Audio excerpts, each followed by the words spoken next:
World War I.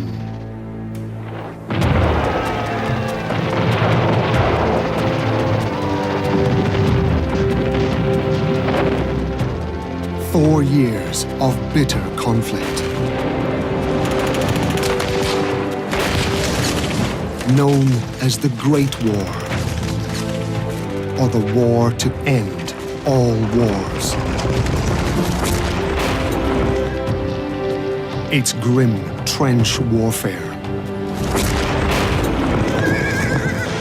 with Europe the main theatre of war. But this was a war fought on many fronts. So there's another story, rarely told, of huge importance during the war and of lasting significance.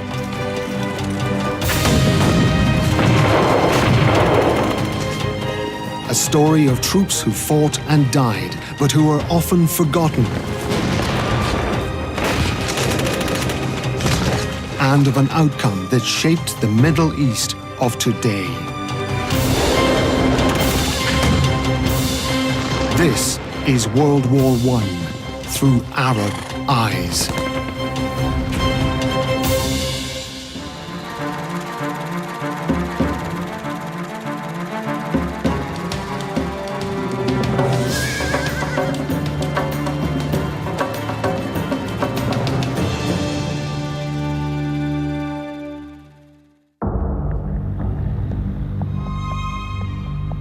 Malik Tariki, the Tunisian writer and broadcaster, takes us on a personal journey. His grandfather's generation fought in the war. Now Malik goes in search of what happened to these men, who they were, and why their stories often died with them.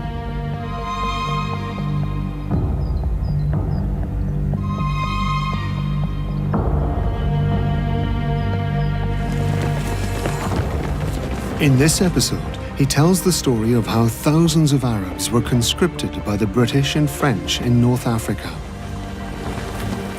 Their treatment and mistreatment. How Muslim was forced to fight against Muslim. And of the vital role Arabs played at Gallipoli. In episode 2, the Ottoman side of the story, the Young Turks rise to power. Their alliance with Germany.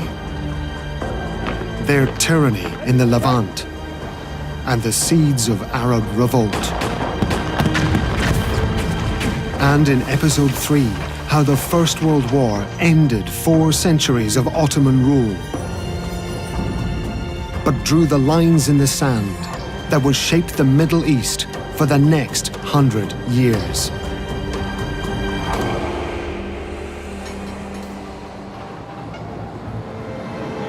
In the second week of November 1914, the Ottoman Empire officially announced it was joining Germany and its allies in the war.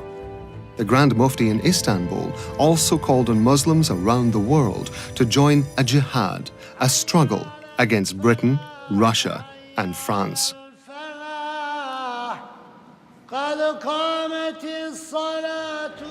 So Arabs were forced to fight on both sides for the Triple Entente European powers.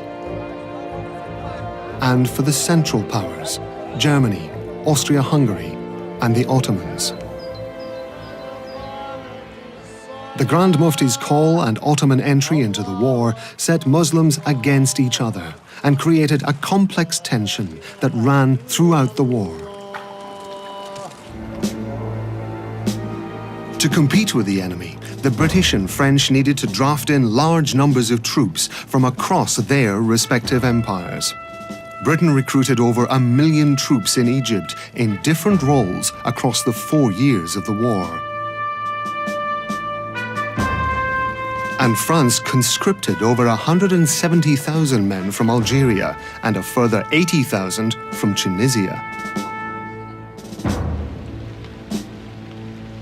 The French invasion of Morocco in 1911 had installed General Hubert Lyautey as colonial governor.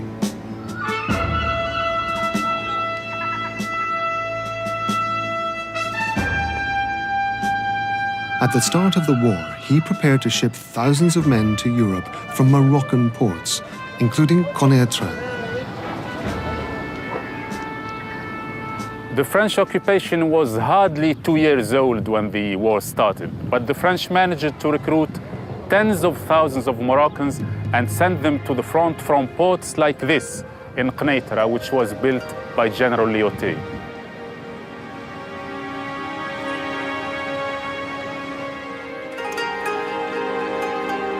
"45,000 Moroccan soldiers embarked here and elsewhere. 1 in 4 never came back."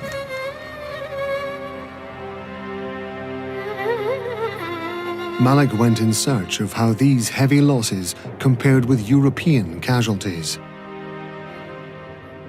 الخسائر كانت دائما مرتفعة جدا في صفوف الجنود المغاربة، لأنه في نظر القيادة العامة الفرنسية والضباط الفرنسيون لاحظوا على أن الجندي المغربي يمتاز بشجاعة وببسالة فائقة، فدفعوا بهم إلى الجبهات الأمامية، وبالتالي كانت الخسائر في صفوفهم مرتفعة جدا. من بين 45,000 الذين شاركوا في الحرب قتل حوالي 12,000 مغربي دون احتساب المفقودين الجرحى والأسرى، ما يمثل نسبة 26.6%، وهي نسبة تفوق نسبة الفرنسيين التي قدرت ب 24% والمغاربيين 15.1%. Comparing death tolls can be difficult in a war with only partial written records. Historian Faisal Sharif thinks Tunisians were pitched into the front line to protect French troops. حس التونسيون بصورة عامة أنهم سيكونون وقود هذه الحرب.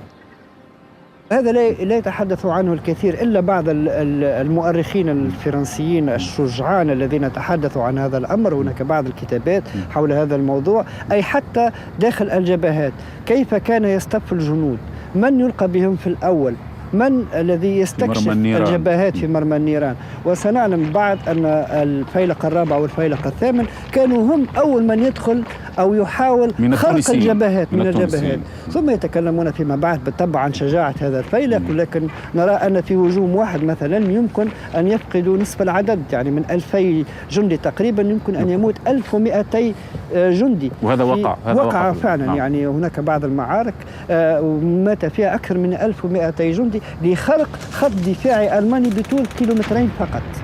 بالتالي هذا هو كان فرنسا أرادت أن تقي أبنائها يعني أهوال الحرب أو الموت بالدفع بهؤلاء المجندين من المستعمرات لكي يكونون هم الخارقون لجبهات القتال. Not all historians share Sharif's view. Most agree there were differences in the way colonial troops were treated compared with Europeans, but facts about the war can be hard to pin down. French historian Gilbert Meunier believes figures vary from trench warfare to hand combat. J'ai fait l'étude d'après les statistiques, j'ai interviewé plus d'une centaine de tirailleurs algériens. D'après mes calculs, la mortalité était pratiquement la même entre les Algériens, Tunisiens, Marocains et Français. La seule différence, c'est que on s'était rendu compte que les Algériens résistaient très mal à ce qu'on appelle la guerre des tranchées, à rester pendant des semaines dans une tranchée. Alors souvent, on les menait à l'assaut. Pendant 3 jours, 4 jours, ils se battaient à l'assaut et on les retirait derrière, qu'ils soient tranquilles. Donc je pense que la surmortalité, elle a été vraie, mais au moment des assauts, au moment des combats. En revanche, je pense que les Algériens sont très peu morts dans les tranchées, comme ça a été le cas de beaucoup de Français.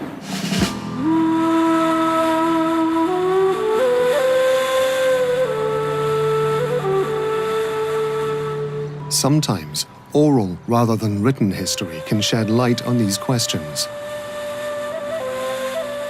The father of Tunisian writer Jalloul Azzouna was conscripted into the French army.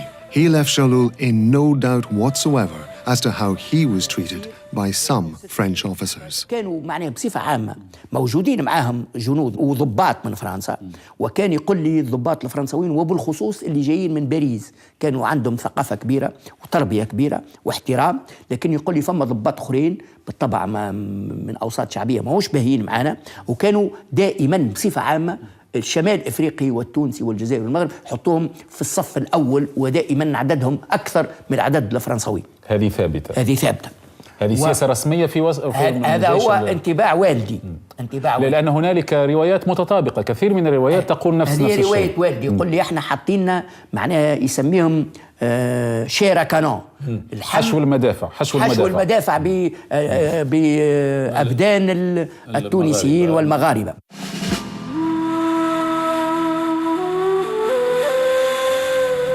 Azuna's father spoke of discrimination, and this is part of a bigger question of army discipline in the war. Deserters faced execution. But the French are accused of something more sinister, the ancient Roman army practice of decimation, the killing of every 10th member of a unit for failures of discipline. France is reported to have used it against its North African troops. As in Roman times, decimation was used against a whole unit rather than individuals. Malik investigated an incident here in the Belgian village of Zillebeck, near the battlefield of Ypres, on the 15th of December, 1914.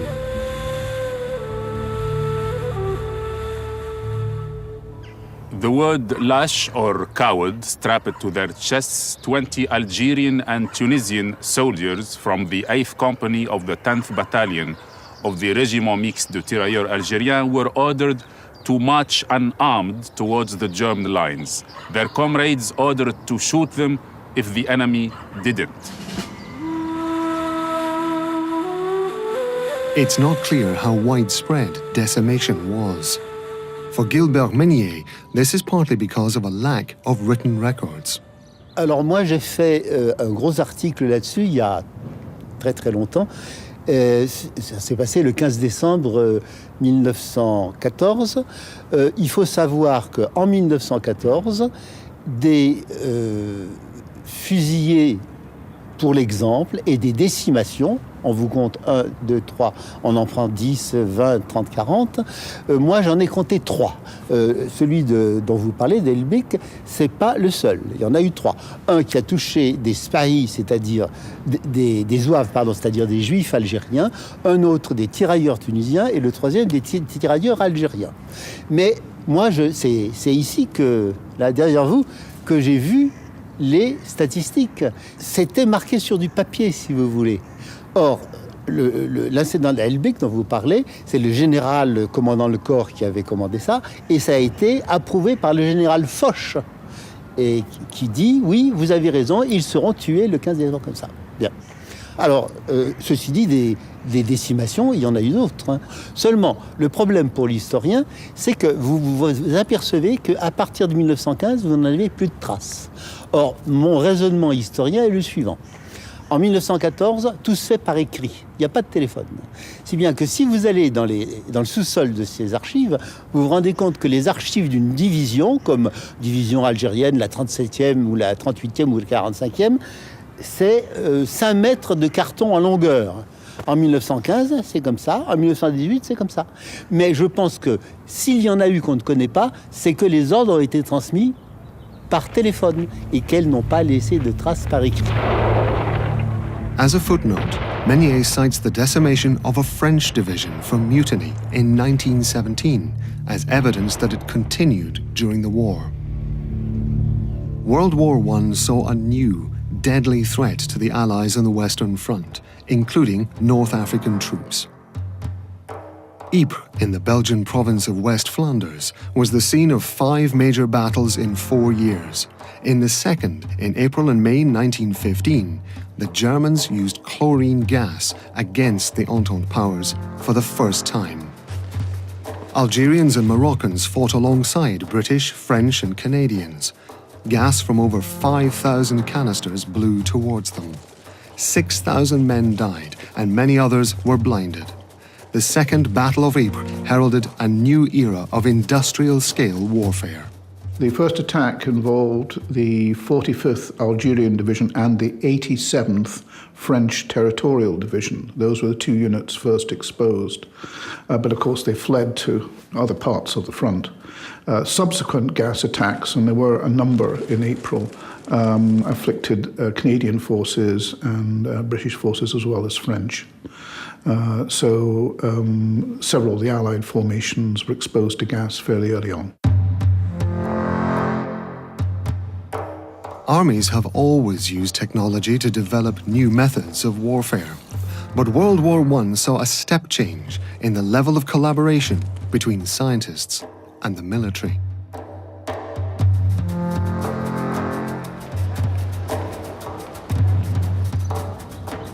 When the Kaiser Wilhelm Institute for Physical Chemistry opened in the Berlin suburb of Dahlem in October 1912, its first director was Fritz Haber. Its scientists have since won 33 Nobel Prizes, but Haber is infamous for having invented chemical warfare because of his development of poisonous gas in the war.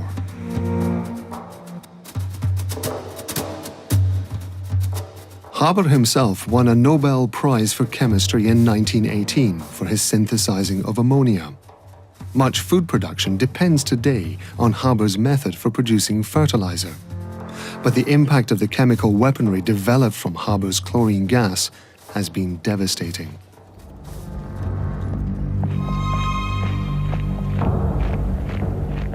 Tunisians were first conscripted into the French army in 1911.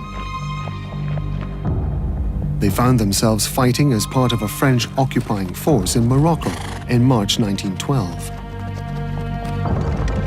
Then they were called on to fight fellow Muslims on a far greater scale. When the Ottomans joined the war in November 1914, it dawned on the Tunisian conscripts they might now be ordered to fight Turks, Syrians, Iraqis, Lebanese, and Palestinians. This deeply offended their Arab sensibilities. And this apprehension quickly turned to insubordination. Here at the Tunisian port of Bizerte, there was a rebellion in November 1914 by troops being sent by the French to Europe. The Tunisians refused to board boats bound for Marseille. في شهر نوفمبر 30 من نوفمبر بالضبط عندما رفض هؤلاء الجنود الصعود إلى الباخرة والذهاب إلى جبهات القتال. مرد ذلك أساساً كما قلنا تنامي هذا الحس الديني وهذا الشعور، في حين أن حتى التقارير العسكرية الفرنسية تنفي هذا الشعور الديني، ونحن نستغرب يعني كما تعلمون هناك يعني تعتيم حتى عسكري لئلا يتطور هذا الشعور ويصبح تقريبا هو السمة الطاغية، وحتى هذا الرفض سيعلل فيما بعد بأننا سنحارب مسلمين مثلنا، وهذا ما لعبت عليه كثيرا الدعاية العثمانية آنذاك من خلال ليبيا بالطبع، وكذلك حتى الدعاية الألمانية. ألمانيا كانت تقول نحن مع المسلمين ضد هؤلاء الذين يريدون الحرب ويريدون بالطبع يعني بعث أو إرسال هؤلاء الجنود للقتال من أجل فرنسا أو من أجل إنجلترا، فبالتالي كانت تسوق الدعاية الألمانية والعثمانية بعبثية هذا الحرب وعدم جدواها. إذن ما حدث آنذاك عشرات من الجنود التونسيين رفضوا الصعود على متن الباخرة التي كانت متجهة إلى مرسيليا، ومن هناك كانت سيرسلون إلى جبهات القتال. ماذا حدث عندما رفضوا الصعود على متن الباخرة؟ ماذا كان رد فعل الضباط العسكريين الفرنسيين؟ فعلا نجد إشارات خلال الأرشيف العسكري الفرنسي إلى هذا الرفض يعني للصعود على، ولكن وقع تعتيم لمعرفة هل أن هذا الصعود يعني ما هي أسبابه، ولكن لم يتم ذكر كيف وقع وقف هذا الحادث وكيف تمت مجابهته. قال أن هناك ما يقارب ما بين 100 إلى 150 جنديا قتلوا لكي يكونوا عبرة للآخرين على أن لا يعصوا الأوامر العسكرية.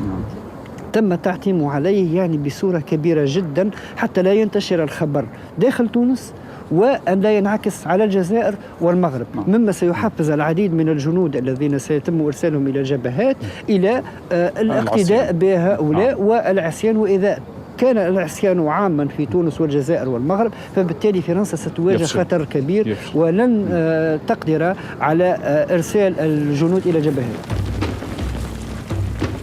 The German and Ottoman campaign to unsettle Muslims around the issue of fighting other Muslims clearly caused unrest in the Arab world, but its effects were also felt in other colonies, including India. In January 1915, an Indian regiment in Singapore rebelled because they thought the British were sending them to fight the Ottomans. You have a number of reports of Indian Muslim soldiers being quite unhappy about being sent to fight the Khalifa, really, being sent to fight the Ottoman Empire.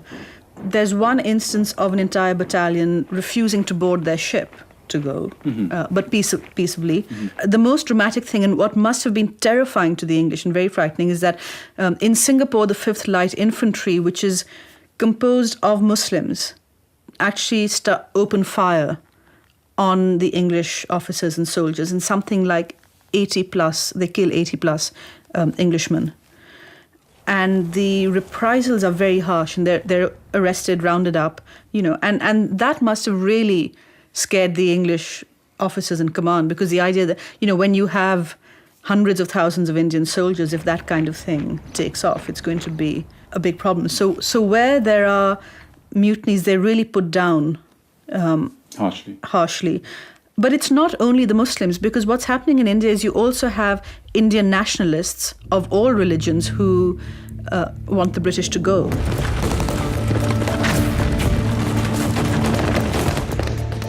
Coming up, opposition to conscription and French colonial occupation fuels more unrest in Tunisia. Malek meets more descendants of North African war veterans and hears their personal stories. And how Arab troops contributed to one of the Allies' most serious defeats of the war at Gallipoli. Then Mustafa Kemal, as the reserves are coming up, issued his order. I do not order you to fight, I order you to die.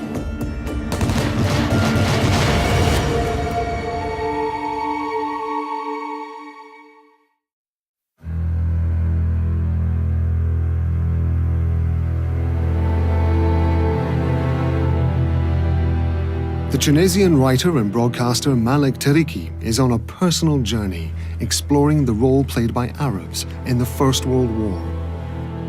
Algerians, Moroccans, Tunisians and Egyptians fought on one side for the British and French. And troops from the Levant fought for the Ottomans on the side of Germany and the Central Powers.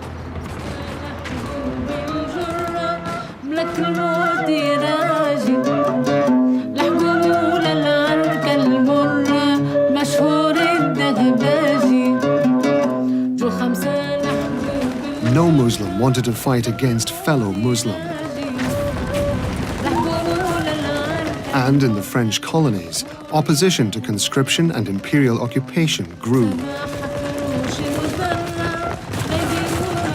There were two uprisings, in 1915 and 16, near the southeastern Tunisian town of Gabis on the Libyan border. Dissidents fighting the French joined other rebels under Khalifa bin Askar, himself resisting the Libyans. Two battles took place in which hundreds of French soldiers were killed.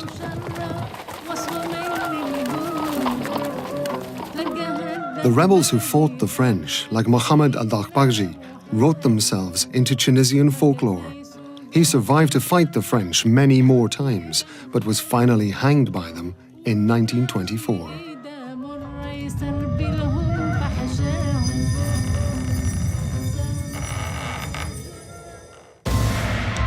But despite regional resistance and rebellion, the majority of North Africans conscripted into the French army ultimately had no choice but to follow orders and fight. One such man was Mohammed bin Misbah. He had two daughters, Tawus and Munia. Tawus later married a man called Lassar Shaiti, who went on to fight the French occupation and the Jews in Palestine. Their father, Mohammed, however, was decorated with the Médaille Militaire and the French Military Cross. هو صغير وما عندهم باش نقولوا احنا خاطر دولة مستعمرة. أي صحيح. إجباري باش تهزهم. هزتهم معناتها بالسيف إجباري عليهم. بالقوة. إذا خاطر من تلقاه نفسه باش واحد باش يمشي باش يستشهد في بقعة أخرى وكما نقولوا يحارب على ما غير بلاده ولا على غير ضربوا بلاده ما نظنش. أما هما هزوهم بالقوة وقتها. ما عندهمش خيار. ما عندهمش حتى خيار. ما عندهم حتى خيار هزوهم.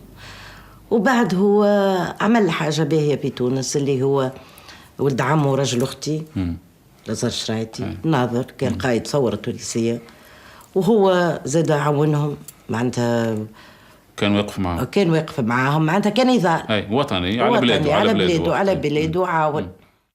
وهذه طبعا آخر تصوير للوالد الله يرحمه اللي توفى عام 72.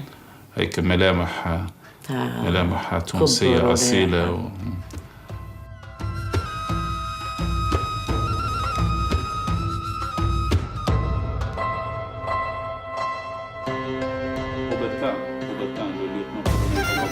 The father of Tunisian writer Jalloul Azzouna was conscripted into the French army in 1916.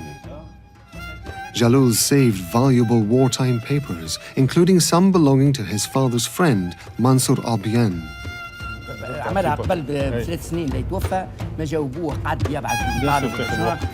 They not only offer an insight into Mansour's time as a prisoner of war, but also of visits paid to him by the leaders of a nationalist youth movement, the Young Tunisians, pioneers in the struggle for independence. السيد هذا اسمه منصور بن محمد بن أحمد بن علي بن مبروك الباي، منصور الباي. هذا توفي سنة 76 وبقي 7 سنوات أسير، وظن والده أنه مات ووقعت تعزيته فيه إلى آخره. وكان ممن زارهم مرات المناضل التونسي الكبير المرحوم علي باشحامبا الذي كان لاجئا في تركيا وكان يحمل لهم بعض الوثائق. كان لاجئا للتعريف بالقضية التونسية والدفاع عنها، وكان يأتي لهذه المعسكرات الأسرى في الحرب ليرفع من معنوياتهم ويفتح لهم الآفاق. وكان من جملة ما يقول لهم كان يجيب لهم شوية أدعية، وهذوما بعض أوراق 4 أوراق مخطوطة فيها أدعية وهي كلها تدعو إلى الإيمان بالله وإلى الإيمان بالقضاء والقدر وإلى الصدق في هذا الإيمان، لأنه هذا يأتي بالمعجزات وعزاء كبير إلى آخره. فكان يرفع من معناه وكان يقول لهم راهو سيأتي يوم سيقع تحريركم وسيأتي يوم ستستقل فيه تونس، وبربي قل لهم ما يغركمش مشيش تلقوا ظروف متاع إقامة هنا في رومانيا ولا في تركيا ولا في ألمانيا ولا في بلاصة ولا في فرنسا ولا في غيرها وتعجبكم بنات تتزوجون منهم ولابد أن ترجعوا لتونس وتتجوزوا تونسيات، لأن تونس ستستقل يوما ما بفضل تجربتكم انتم اللي عشتها في الحرب وبفضل خبرتكم إلى آخره. Jalloul is unusual in having kept his father's memorabilia. Few Arab families still have personal records of their ancestors' war experiences. There are records at a small military museum in Nafida in central Tunisia. Here, Malik came across a man doing family research. In an old suitcase, they found French military records showing that the man's grandfather, Ali bin Haj Amour al-Akrami, fought with the Allies on the Western Front. هذا بولوالد نموش بولوالد لأن هو ما كنتش تعرف أنه موجود، ما كنتش تعرف أنها موجودة في الأوراق. أنا وثائق غير مؤرشفة في الأرشيف الرسمي هذه موجودة في المتحف هذا. طبعا وفيه فيه المعطيات عنه كلها. قبل ذلك فيه المعطيات أنه هو في أي عام مولود عام 95 800,000، وأنه هو شارك في الحرب كاملة عام 14 عام 18، وكان طبعا في الصوم المنطقة الفرنسية، يعني في الجبهة الغربية. كان تحكي لي أمي عليه. وأصيب في كتفه، أصيب في هو عام 76. عام 76. عام 76. إذن هو من عام 45 فيه بيان بالإعانات التي كانت السلطات الفرنسية تقدمها للقدام المحاربين. هنا مثلا تذكر أنه في البداية كان حصول على ثياب، أكثرها ثياب وقماش. هنا يذكر حتى أنه قدم له إعانة عام 46، هذا لتجهيز ابنته للزفاف، لعرس ابنته. خالتك يعني هذا خالتي الكبيرة. يعني توثيق عائلي، الله يرحمها، يرحمهم جميعا. But the Western Front was not the only theatre of war. With stalemate in Europe, in April 1915, Britain's Navy chief Winston Churchill hatched a plot against Germany's Ottoman ally. He wanted to take Istanbul and open a sea route to Russia. The Ottomans appeared weakened by a series of defeats. The Russian Tsar Nicholas I had even called them the sick man of Europe. They'd failed to prevent an Italian landing in Libya in 1911 and lost most of their territories in the Balkans by 1913.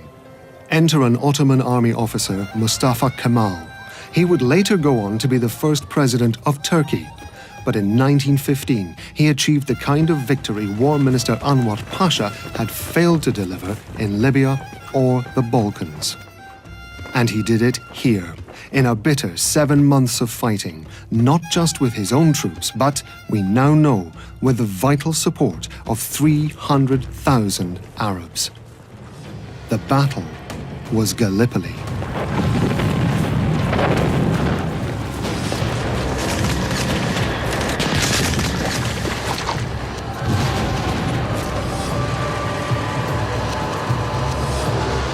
When ships landed Allied troops here on the 25th of April 1915, only a small unit of Ottoman soldiers protected the coast with rapidly diminishing ammunition.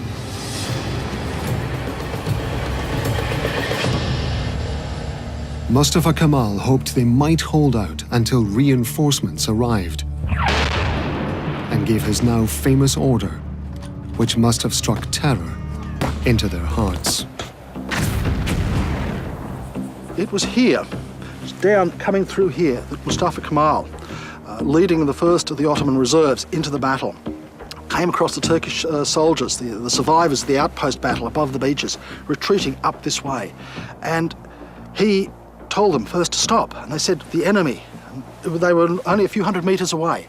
Then he told them to stay here. They said, we have no ammunition.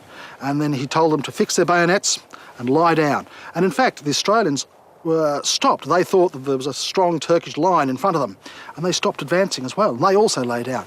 But then Mustafa Kemal, as the reserves were coming up, issued his order that I do not order you to fight, I order you to die. He gave this order saying that other reserves would come up. They, while buying time with the lives of these soldiers, would give time for the rest of the forces to come up here and to contain the invasion. So most of the men he was with, they did die, but they did fight as well. So he literally meant that because they had no ammunition. There was no ammunition. The ammunition did come up, but they formed here, they fought. The battle swayed backwards and forwards as one side then the other got more men. But the casualties here were horrendous in that first day. Very few men who came into this fight came out of it alive. Most of the Australians and New Zealanders, their bodies were found here 4 years later. But in the time that those Ottoman soldiers fought and died here, the reserves came up, the door was bolted. Soldiers' diaries now tell us that Kemal's 19th Army was largely Arab. Up to 2/3 of the men fighting for him in the Gallipoli campaign were from Greater Syria, present-day Lebanon, Jordan, Syria, and Palestine. Mustafa Kemal commanded on that first day, 25th of April, all of the troops in this area. And his personal division of 3 regiments, there was only 1 Turkish regiment, the others were the 72nd, 77th Arab regiments. There was another Turkish regiment also serving here. They joined together to fight, to hem in the vastly superior numbers of Allied troops held until reinforcements arrived. But yes, Mustafa Kemal needed and relied on those Arab troops. They may have been written out of some of the history in later years as part of the founding myth of the Turkish Republic that grew from the ashes of the Ottoman Empire. And yet, those Arab soldiers stood here, they fought and they died.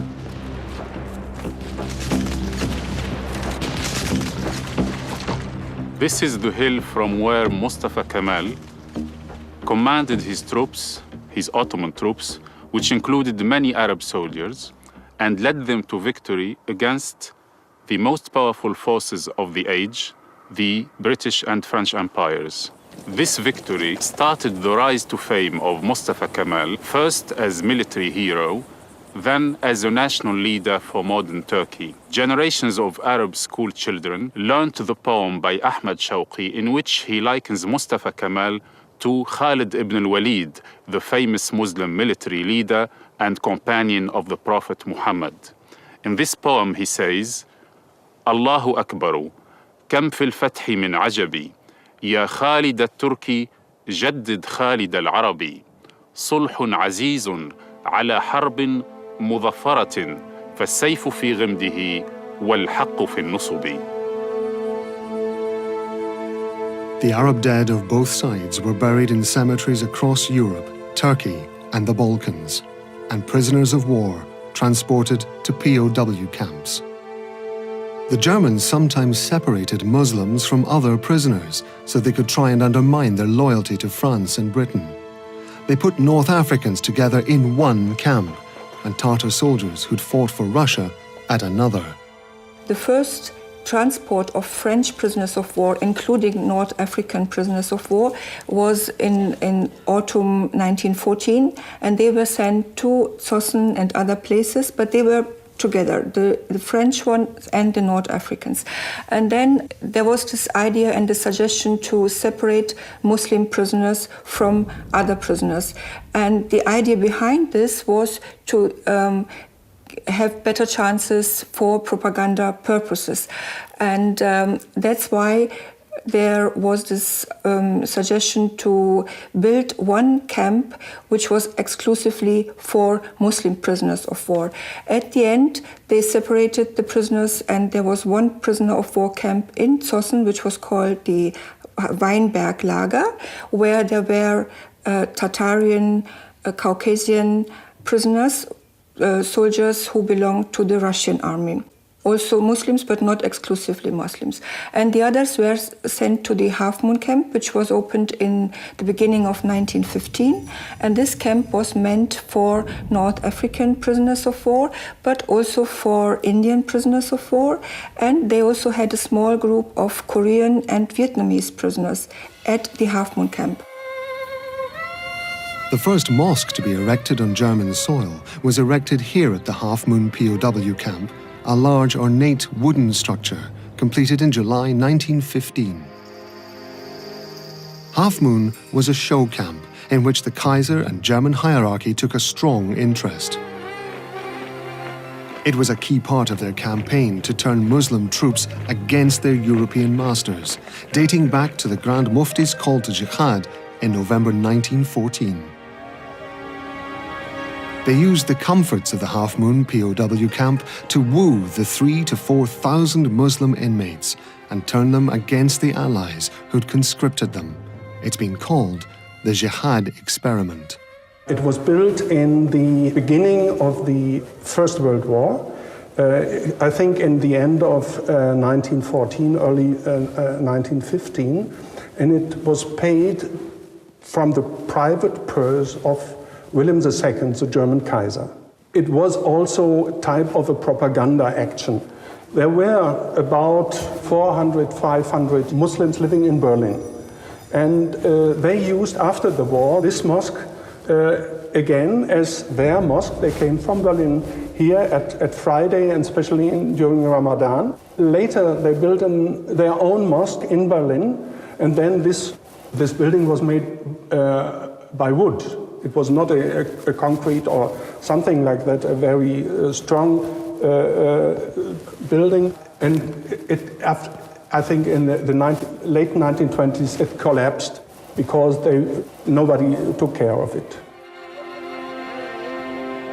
The Muslim prisoners at Half Moon certainly enjoyed better facilities than other camps offered. The Half Moon project was led by the German lawyer, diplomat, ancient historian and archaeologist Max von Oppenheim. He invited prominent Arab academics and spiritual leaders to come and visit the prisoners at Half Moon.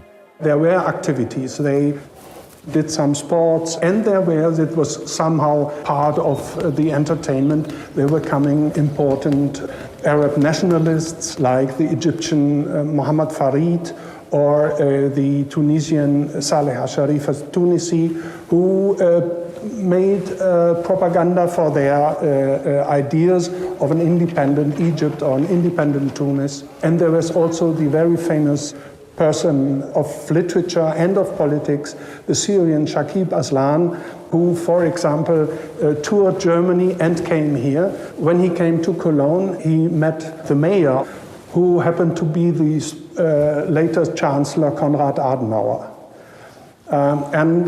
This was also a part of, you see, the daily life of them.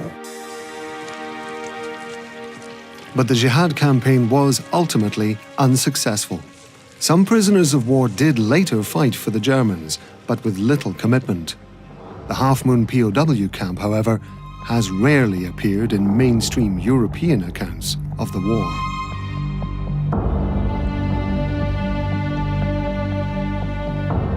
In the German town of Zossen, near the prison camp, Malek discovered academics of the time had created some priceless sound archives.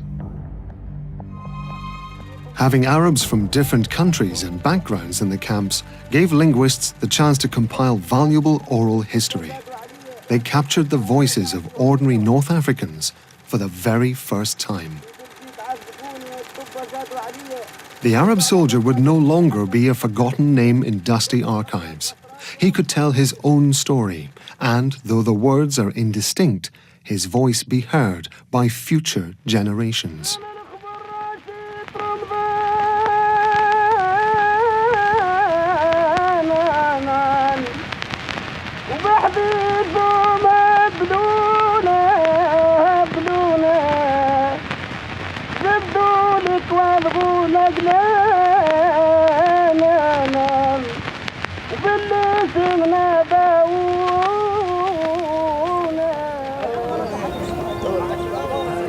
Many of these troops were illiterate, but Malek discovered a recording of a Moroccan POW singing a 10th century poem.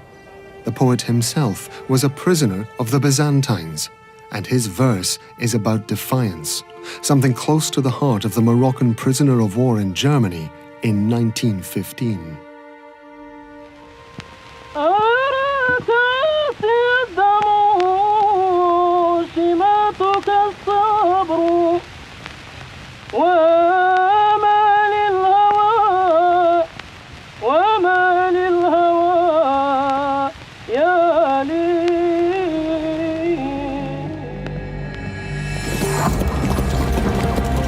In the next episode, the Ottoman story of the war, the rise of the Young Turks and their alliance with Germany.